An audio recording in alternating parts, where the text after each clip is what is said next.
Why? So you have a choice, right? You're given $10,000 and you get two dividend stocks. Which one would you buy? Well, most people look at this screen, for example, and see the bigger number for Verizon, $600, which you get paid in year one because it has a over 6% yield currently. Or you look at Microsoft, which pays you $95 because they have a 0.95 or less than 1% yield. And most people would go, well, duh, I would pick the $600, right? Not so fast. So this is one of the big raging questions around dividend investing, and I want to kind of tackle this today. We're going to follow both of these for a full 10 years, and we're going to see what actually happens with the numbers. So, what you see with the actual money, because that's usually the biggest conversation. So the big characters, so Verizon is a classic high yielder. It's a big phone company, slow grower, and it gives you a 6% yield and bumps it about 2% every year. 21 straight years of raises, so it is reliable. Microsoft is kind of on the opposite end of the spectrum, has a very tiny yield comparatively, under 1%, but it raises around 10% a year, which it's done for over 20 years running. So strong, strong business. If you look at the payout ratios, we see that everything is, so Verizon is paying out a much higher percentage, 68%, whereas Microsoft is only 21%. And this is on an earnings basis. The raise streak is roughly in the same range. So one pays 68%, the other one pays 21%. Keep that gap. Let's think about that gap as a mental model and think about that. We'll kind of keep that in our back pocket. All right. So this is what your screener shows you on day one. So you look at a company, you're looking for investment ideas. You screen for yield, for example, and you see Verizon 6%. Wow, awesome. You see Microsoft at 0.95%. Okay, not so great. You think about the businesses and you think, okay, well, Verizon, if I'm just looking for yield, Verizon's going to win by a mile. There's really no way to fake that, right? So the catch is that a high yield is a single snapshot taken today. Your portfolio, we started today, it has to last for decades. So we're not just taking the money, we're not putting the money in and getting our returns and taking it today. So we have to look forward. So let's kind of press play on this whole idea. All right. So uh, let's do a quick foundation and let's just look at the kind of the how the formula works and talk a little bit through that. So a yield is just one number, it's divided by another. So it's very simple math. You take the yearly dividend, you divide it by the share price, and that gives you the yield. So very easy to do. This is third or fourth grade math. The catch is that the price moves every day. So your yield is going to move every day. And a high yield can mean a generous dividend. It can also mean a falling price. And so sometimes the high yield that you might see, if you're screening for stocks and you see a company that shows a 10% yield and you think, woohoo, this is awesome. This is money in the bank. Well, sometimes the market is telling you something that the yield that the company is paying is the high yield is coming from the stock price falling, not the company paying out a really generous dividend. I'll give you a real quick example. Years ago, I invested in GameStop before it was the meme stock that it is now, the poster child, and it was paying around a 9 or 10% yield at the time. And value investors like myself were it was like a siren call to us. This is a great yield, and this is a what we maybe thought was a strong business. Turns out it was not. And so the market was telling me and other investors that, hey, the stock price keeps falling for a reason because the business itself is not so great. And so because of that, and because they were continuing to pay roughly the same yield, growing slowly, or dividend slowly, and then the yield kept going up because of the ladder of the yield stays the same, but the price keeps falling, and that tells us that yeah, there's something wrong with the business. So that's why you always want to investigate why the yield may be really high or why the company is what's going on and why is the market either punishing or rewarding the business. So we have to really look at the business whenever we're investing in any company. So that's one thing to always keep in mind. So when we think about dividend investing, our income has two levers, not one. So we have to think about lever number one, which is the starting yield. So what it pays the day you buy the company. So remember our earlier slide, today's yield for Verizon is around 6%. Today's yield for Microsoft is less than 1%. So if we look at the starting yield, Verizon wins this one easily, hands down. There's no way to sugarcoat that, right? So the dividend growth, however, is how fast the company pays a raise every single year. So Microsoft wins this one by a ton.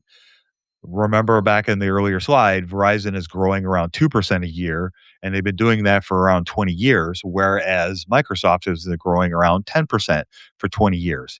That math is going to start to matter as we will see here down the road. And this is how I think about when I'm trying to build a portfolio is I think about these combination of things and what kinds of things I'm looking for because again, when we're investing and when we're dividend investing, it's not just about the money we receive now, it's also about the money we're going to receive in 5 years and 10 years, 15 and 20 down the road. And that's ultimately what matters. Now, all of this caveat, all of this depends on where you are in your investing journey. If you're on the verge of retirement, then having a portfolio full of high dividend growers that pay a low yield is probably not the best approach.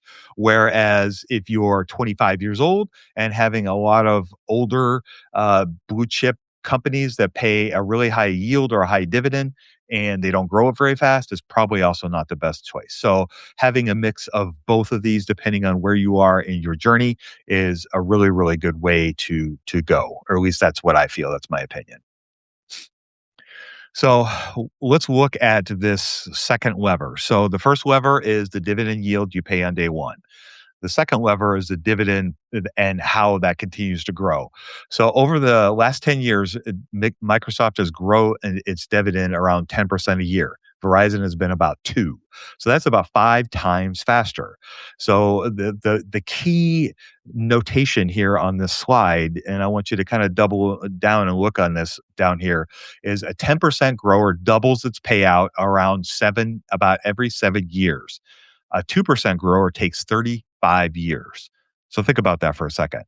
So if you're holding a company, if you're holding the investment for 10 years, your your Microsoft investment is going to double in 7 years. That dividend yield is going to double in 7 years. Whereas Verizon's is going to it won't move. So in that 10-year period, it will not double. It will only have been a third of the way to doubling. So that math is going to start to grow. So when we think about this, this is something that's very, very important for dividend investing and growth investing and how you grow your portfolio over a long period of time. And this is where the magic of compounding can start to make an impact. So this is a really interesting slide. So same 10 years, 2 different raises. So let's start with $100. So if we started from $100 and we look over a 10-year period, we see that Microsoft has grown its dividend 162% over those 10 years, whereas Verizon has grown theirs 24% over the same 10-year period. So if we owned Verizon, the check is about a quarter bigger, but that's where the high yield starts to crack. The high yielder has barely moved, right? Verizon has hardly moved at all. And the Microsoft, which is you can think of it as a sprinter, right? That is growing much, much faster. So what does that do to cash in our pocket? That's really the biggest that's really the biggest discussion when we think about this is what does it do to the money that we get in our pocket, right? That's what really the cash flow that we're going to get from this. So this is the slide. So as we can see, after about year 5, we can see that the low yielder is going to out earn the high yielder in about 5 or 6 years. So if we look at the $10,000 investment that we would take out, Microsoft is going to pay us $714 at the end of this period, and $515 we would get from Verizon with the same investment held over the same time period. So that's around almost $190 that you're going to get a difference in that is going to be real money in your pocket. So if you bought Verizon for its low yield, or I'm sorry, if you buy Microsoft for its low yield, it's now paying actually more cash than the stock we bought for the high yield or Verizon. And so today, Microsoft pays about $715 a year. Verizon is paying about 515.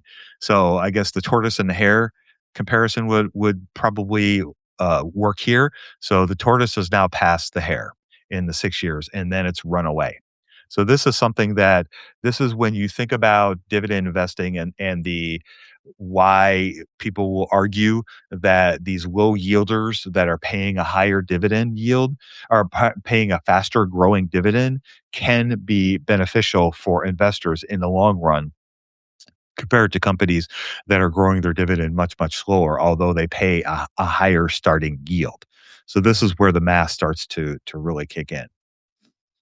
So if you buy the grower and your own yield climbs past the high yielder. So when we bought Microsoft in 2016 and we bought Verizon, they started at much, much lower yields, right? So Verizon started at 6.1%, Microsoft started at 0.95%, but your yield on cost has grown at a much faster rate. So now Microsoft's yield on cost from our original investment is 7.1%, whereas Verizon is 5.1%. Again, this is real math and these are real numbers and this is real money that goes into your account. So when we bought Verizon, it was around 4.2% higher, and today it pays about 5.1% on our cost. So Microsoft was slower and it started around 2.7% yield. And uh, now today it's at 7.1%. That's our yield on cost. And so this is where the money starts to really flow into our pocket. And that's why when I'm looking at how I construct my portfolio, this is why companies like Microsoft and a Verizon, I'm sorry, a Microsoft, a Visa, a MasterCard will find places in my portfolio as opposed to other high yielding companies that you look at and you think, well, geez, why wouldn't you just stack it with a whole bunch of high yielders? And obviously, the holy grail is to find companies that have paying a high yield and are also growing their dividend 10, 15, 20%. Those are rare, but when you do find those kinds of companies, those are the kinds of companies you want to double down on because they have the best of both worlds. They have a high yield and they're growing it quickly. So they're giving you a lot of money quickly. So that's really what we're looking for. So the income and so the money that we get from the dividend is part of the story. We also get share appreciation. So as the money from Microsoft grows the dividend, we're also going to see the share appreciation. The price of Verizon has grown much, much slower than the price for Microsoft.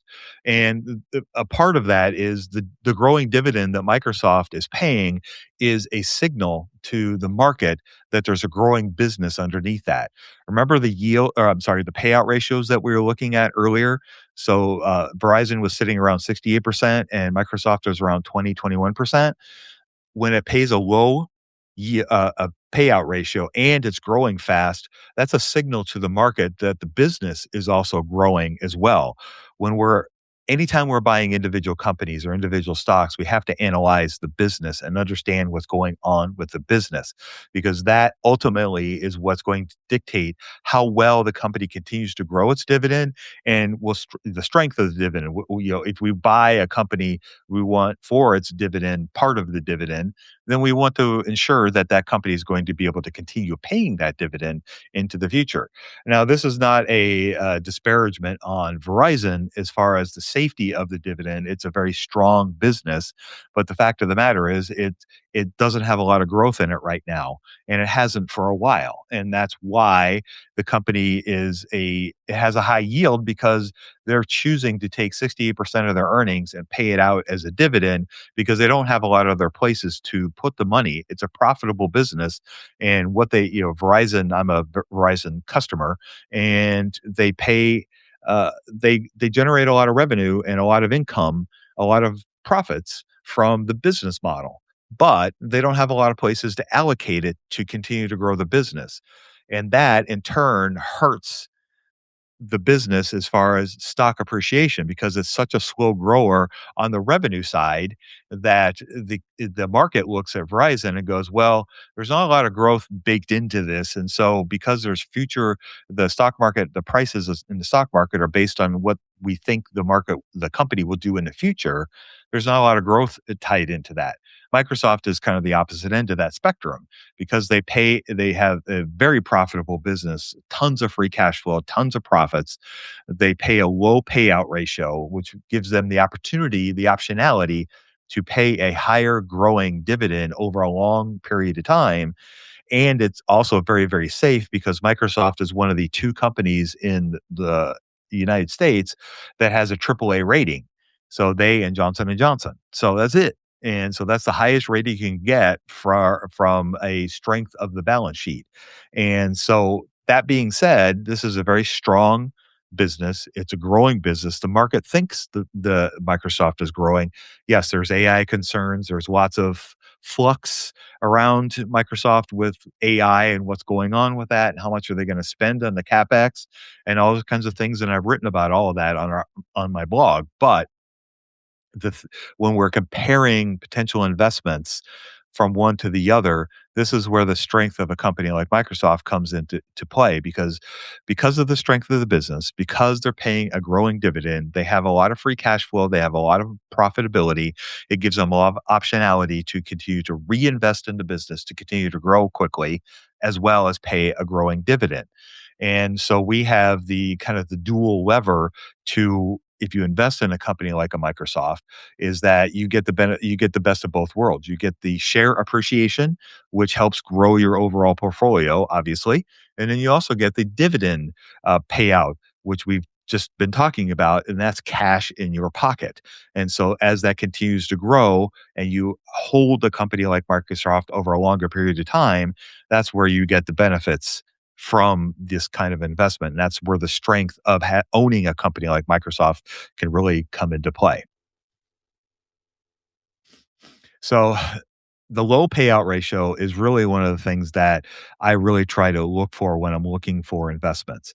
Ideally, you want something under air quote 60%, but that's really going to depend on the business, where they are in the business, what kind of profitability the business has, and the business model, and all those kinds of things. So, a low payout ratio, the key to this, a low payout ratio gives you room for the next 20 raises. So, a company like Microsoft or a company like MasterCard or Visa, these are very high profitable businesses with low payout ratios that have lots of room to continue to keep growing the business. Whereas Verizon or a company like Verizon, which has slower growth but has a higher payout ratio, has less room to continue to keep growing the dividend. That's part of why they have a 2% dividend growth every year. It's because they don't have a lot of room because there's not a lot of profit built in because of the business and the costs and everything that they have doing that, and so they have to kind of balance all that. So the high yield may have been tempting at the beginning, but now I think we've proven that the low payout ratio and the high or I'm sorry, the high dividend growth over a long period of time is what is really kind of makes it a winner, if you will. So I talked about this again, and I want to kind of double down on it. Sometimes the high yield in the market is something the market is telling us something. It's not a gift. So a high yield is not a gift. It's the price that the market is setting. So when we see a company that's paying a high yield, there's always there's no free lunch in the stock market. There's always going to be a cost, whether it's a plus or a minus. And so when you're looking at a company like Verizon today, we are seeing that it's paying a high yield, but it's based on the price the market is setting for the company, and the market expects very little growth. And so it's not going to pay up much for the stock. They're not going to be willing to there's not going to be like a lot of excitement to bid up the price of Verizon because people aren't expecting it to grow very quickly. When you look at a Verizon, it's more like a air quote bond substitute. It's a very slow growing, stable strong business that's going to pay a dividend reliably but not grow very fast. And so that high yield that towers over the company is sometimes a flag, not a feature. And so, as I mentioned, growth is not free.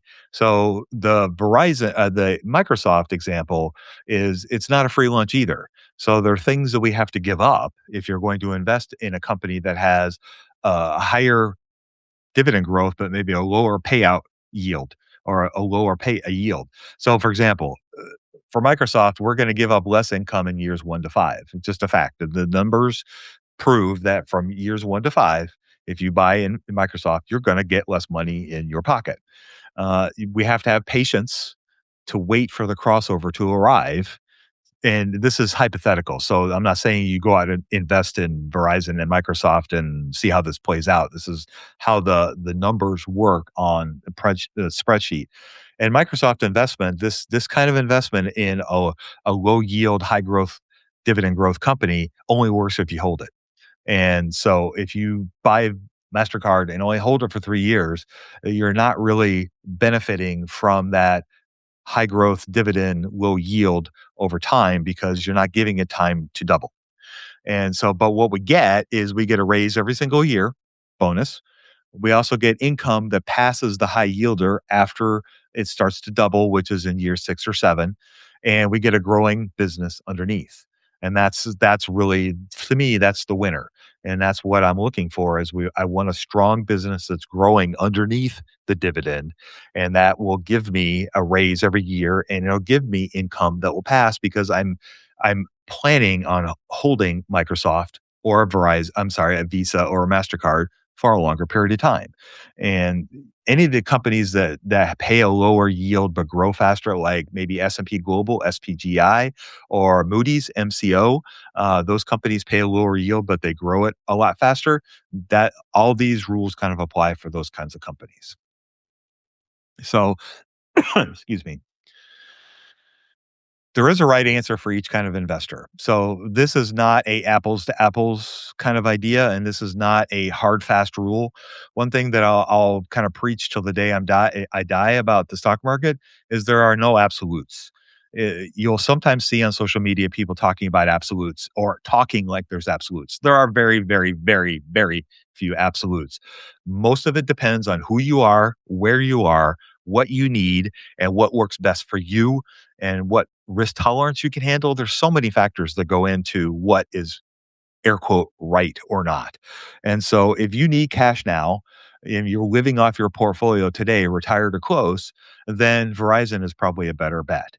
The high steady yield does a real job, income wins today. If you're building for the future, then you have years or decades before you spend the money, then something like what we're talking about dividend growth is going to be the better choice for you because the growth compounds over the whole time and the grower wins. So it comes down to where you are in your journey and what works best for you. You also can have combinations. There's no absolutes to say you have to have all dividend growth or all slow growers.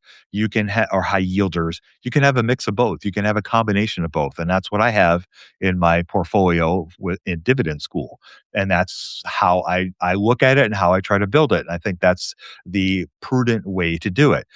One thing to keep in mind also, and this is I haven't seen a lot of documentation about this yet, but it is something I have thought about a lot. Is the fact is we are all growing faster. I'm sorry, we are aging longer. We're living longer than we used to. My parents, I'm 59. My parents, lived to 75, 85-ish. Our generation is going to live a little bit longer, and our kids' generation is going to live longer. And so as we look at if you retire at the normal time of 65 and you live to be 90, that's 25 years of income you need. Whereas where these rules were established, people were maybe living 10 years maybe to 75. And now we're living to 85, 90, 95, or longer.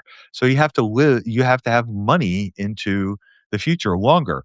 So the having maybe a smaller portion of dividend growers to continue to build your portfolio even into retirement is probably something you might want to consider.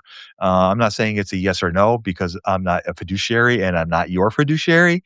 And so I can just relate to you how I'm thinking about it as somebody who's 59 and is approaching that, cliff, if you will, of retirement and thinking about how I'm going to generate income into my retirement.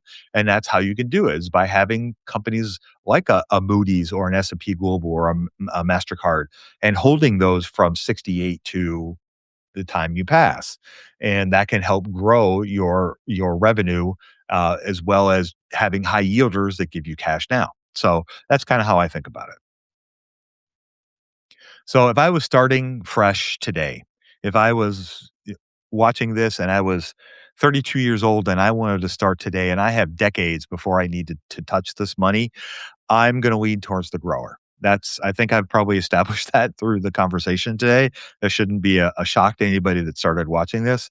To me, a rising dividend signals a healthy compounding business, and that is ultimately what you want when you're investing in individual stocks, is looking for a strong compounding business, and if it's paying a rising dividend, that to me is the best of both worlds. You can always add high yielder later as you get farther into your journey. You can think about, if you're 35, for example, and you have a larger portion of your portfolio is in the higher growers that we've been talking about. And maybe you have, I'll just pick a few companies, Johnson and Johnson, a Procter and Gamble, and maybe a Coca-Cola, which are not fast growing companies, not fast growing dividend companies, but they pay a very strong high yield. So cash in your bank, and they're reliable and they're steady and they will likely continue for many, many years into the future. As you get closer to your retirement age, you can start shifting your portfolio. This is what target date funds do if you have a target date fund in a 401k. As you get closer to retirement, it shifts your risk profile from maybe more risky to less risky. We're talking about the exact same kind of concept and idea. And you could do the exact same thing with individual stocks if that's the way you want to play. And so that is how I would think about that. So if I was starting brand new today, if I'm 28, 35, even 40, I would lean towards the growers and have a bigger basket of those than the other companies, depending on your risk profile. And that's how I have chosen to do it. And that's what I think is the best way to go about it. So let's kind of talk about what I look for. So here's four things that separate a real grower from a trap. So number one is a long raise streak, 10 years or more of annual increases through the good times and the bad. Fortunately or unfortunately, we have COVID and we have the great financial crisis relatively close in our rearview mirror. So you should be able to look at companies and see how they behave during those periods with dividend payouts. We want a low payout ratio. Paying out under half of profit leaves room to keep raising. I like to look, depending on the business, I like to look at anything under 60%. But again, that will depend on the business and the business model. Free cash flow that covers it, that is really the big one. I want a dividend that is funded by real cash, not borrowed money. I don't want to see the company having to take out debt to pay for the dividend. I understand if it happens once in a 10-year period because of some fluke or some unexplained black swan kind of event, i.e. COVID. Okay, I can have some grace for that. But if it's a company that's doing it every other year because they're making poor choices on mergers and acquisitions, or their business model is starting to fail, then that is something that's going to be a hard pass. So free cash flow, we've talked about that in the past in other videos as well as on my blog. That is a place that is where that's kind of a non-negotiable. And I want to see earnings that keep growing. So I want to see rising profits. This is the fuel. We want to see no profit growth. We want to see profit growth. You want to see growing, continual profits. Again, that ties back to the strength of the business. As we pointed out in our example, Verizon shows no profit growth, not much dividend growth. Whereas Microsoft shows a lot of profit growth, therefore a lot of dividend growth. So when we're checking any dividend stock, this is your homework for the week, if you will. I want you to try this. So I want you to check The yield, look what it the yield what us any company, look at what their yield is today, look at their 5-year growth, how fast the raises have come, look at the payout. What kind of room does the company have left to grow? So look at the earnings payout ratio and the free cash flow payout ratio. If you don't know how to calculate that, look at our last video. We discussed it in that video how to calculate both earnings ratio and the payout ratio. And tangentially look to see if the free cash flow covers the dividend or if the company is having to take on debt to continue to pay the dividend.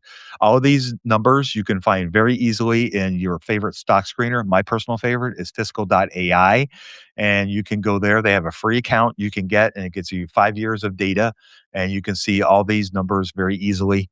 And that is an easy way to determine uh, your analysis of these companies. So that's your homework for this week. I want you to go out and look at any dividend company that you're interested in and look at these four different numbers and determine whether they match your criteria or the ones that we've talked about today. So if there's one thing you could take away today, I want you to take this away. A growing dividend pays you more tomorrow than a high one pays you today. If you have time to work, if you have time to wait, that dividend is going to give you big dividends, no pun intended. And so we need to let compounding do its work. Okay, so recap. So what did the numbers show us today? So day one, Verizon paid $600. Microsoft paid 95 on $10,000 in an investment. 6 years in, Microsoft's income has now passed Verizon's and has kept rising. The yield on cost, Microsoft has reached 7.1%, which is above Verizon's 5.1%. And 10 years in, that $10,000 that we invested in Microsoft is now worth $94,000, whereas that $10,000 invested in Verizon is worth $15,000. So I know which one I would choose.